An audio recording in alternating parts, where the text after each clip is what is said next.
Atenção! Começa agora uma teleaula de História do Ensino Fundamental. Você vai assistir a teleaula de número 11. Bons estudos!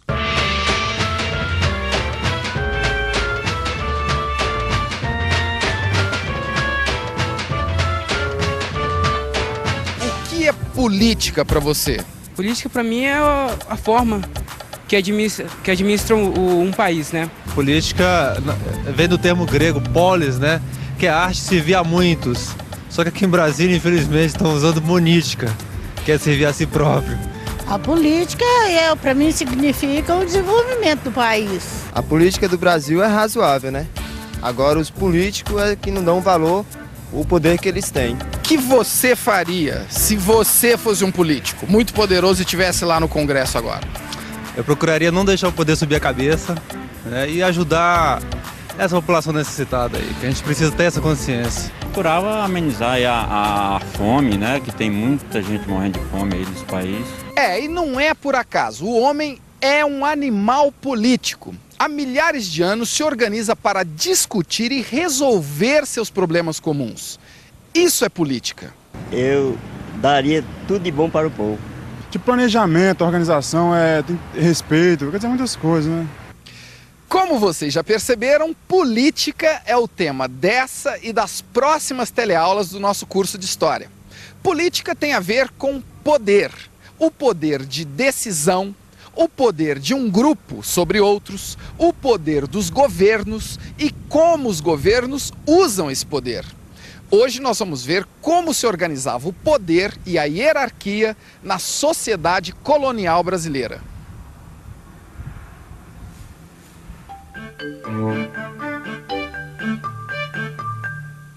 Foi por volta de 1530 que Portugal resolveu de fato colonizar o Brasil.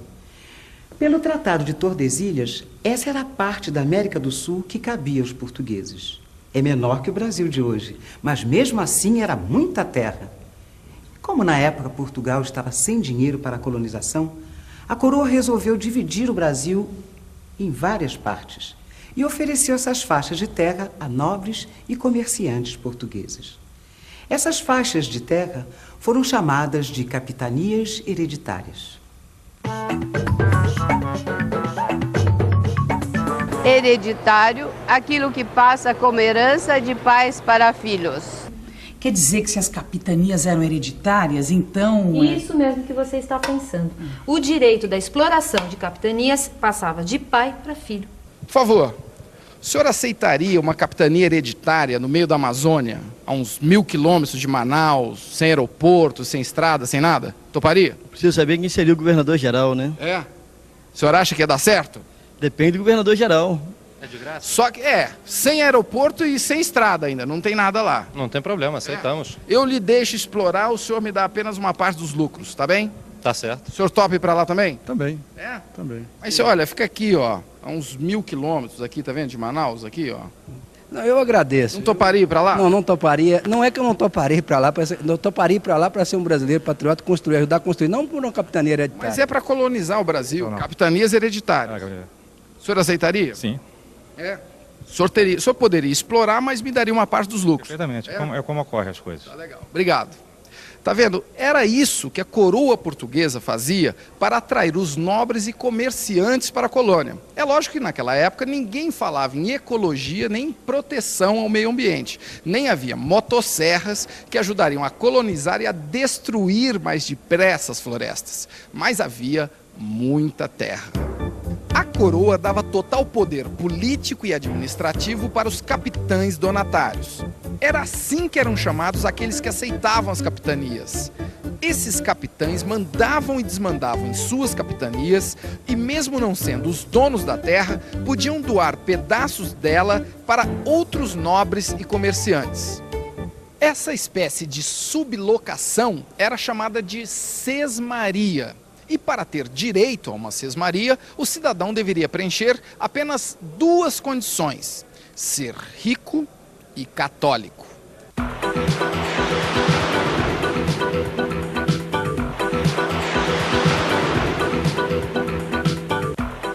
Com o sistema de capitanias hereditárias, a coroa portuguesa resolveu vários problemas com uma só tacada. Em primeiro lugar, ela dividiu com os particulares os custos da colonização e da administração das novas terras. Em segundo, conseguiu uma nova fonte de recursos, já que os capitães donatários precisavam pagar impostos ao rei, que continuava dono de tudo. E em terceiro, iniciou o processo de ocupação das terras descobertas, diminuindo as constantes ameaças de invasão.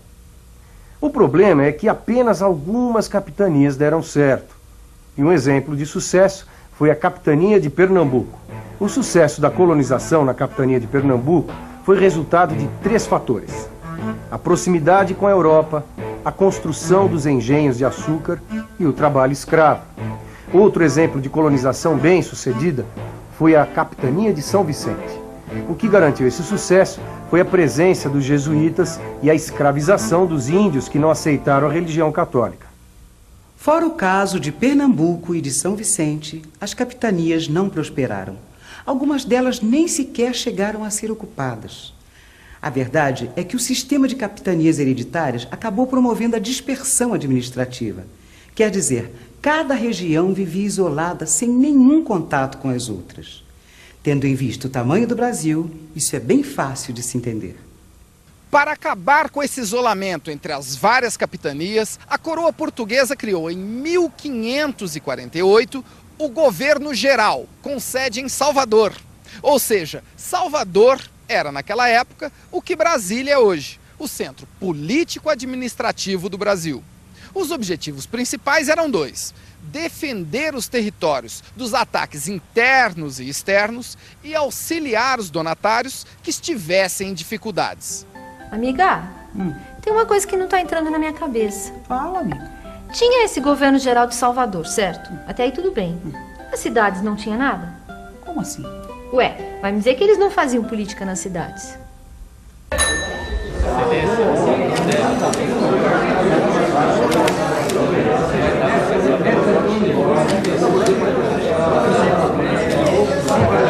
Oi, eu sou a Maristela, eu trabalho de dia, estudo à noite, eu não tenho tempo a perder. Eu arrumei esse bico de repórter fotográfica de política atual. Mas eu também tô por dentro de política colonial. Naquele tempo não existiam eleições, nem vereadores, prefeitos, isso tudo. Mas conforme os engenhos cresciam, iam sendo fundadas as vilas, que davam origem às cidades.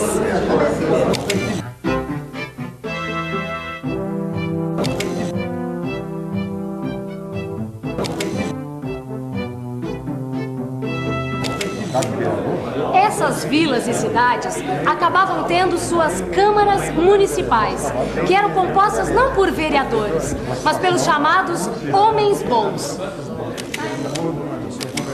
Já sei, você quer saber quem eram esses tais homens bons? Então preste atenção aí, que eu vou ter que acabar aqui meu trabalho.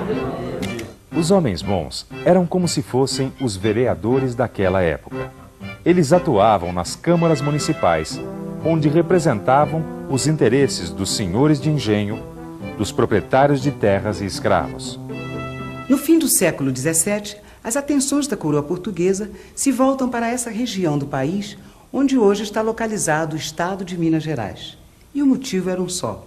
Bandeirantes paulistas descobriram que essas terras eram ricas em metais e pedras preciosas, principalmente ouro e diamante. Inicia-se um novo momento político brasileiro.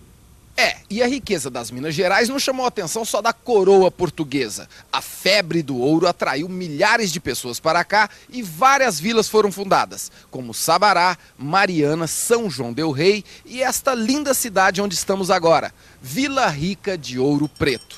Ainda existe ouro aqui em Ouro Preto? Existe. É? Onde? Nas igrejas, nos museus. Existe muito ouro ainda, que tem muita mina que não estão extintas. Vira e mexe eles estão achando ouro. E tem também o ouro que, pelos livros históricos, os inconfidentes esconderam. Que eu sei também nas igrejas. Só? Nos museus. E o outro ouro que estava por aqui, onde será que foi? O outro ouro foi a maior parte para Portugal. Portugal tinha uma ganância muito grande de ouro e foi a terra brasileira que pagou a sede e o luxo, né, de toda a corte portuguesa, principalmente os impostos que eles tinham que pagar para a Inglaterra. Hoje as pessoas que vêm para cá são turistas atraídos pelo barroco brasileiro. E o único ouro que sobrou por aqui foi este, usado para adornar os altares das igrejas. A maior parte do ouro foi para Portugal. Como vocês podem ver pelo mapa, a região açucareira vai perdendo a sua importância econômica ao longo do século XVIII. Mas os senhores de engenho não perdem seu poder e continuam temidos e respeitados pela população.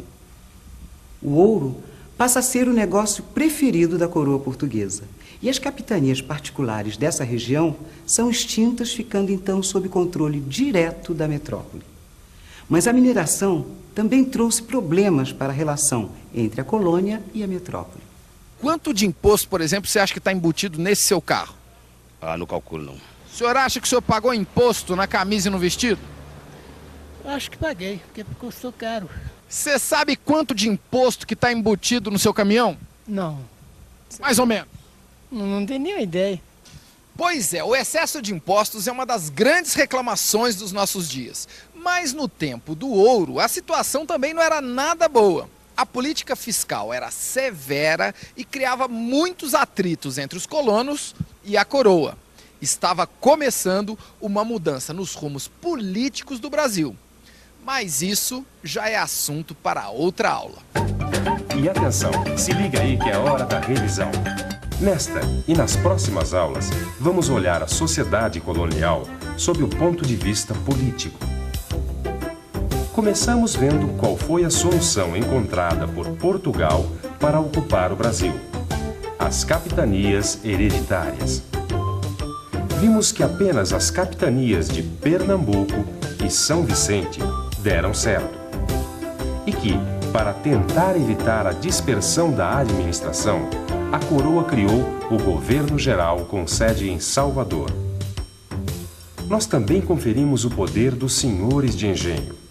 E, finalmente, entramos em contato com as modificações político-administrativas que resultaram da descoberta de ouro em Minas Gerais. Muito bem, e diante desse mundo cada vez mais complexo, onde informação é a mercadoria mais valiosa, a melhor política é estudar.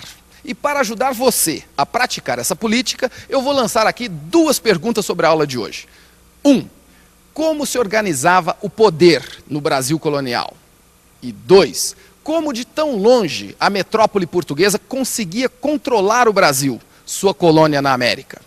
Agora é com você. Até a próxima aula.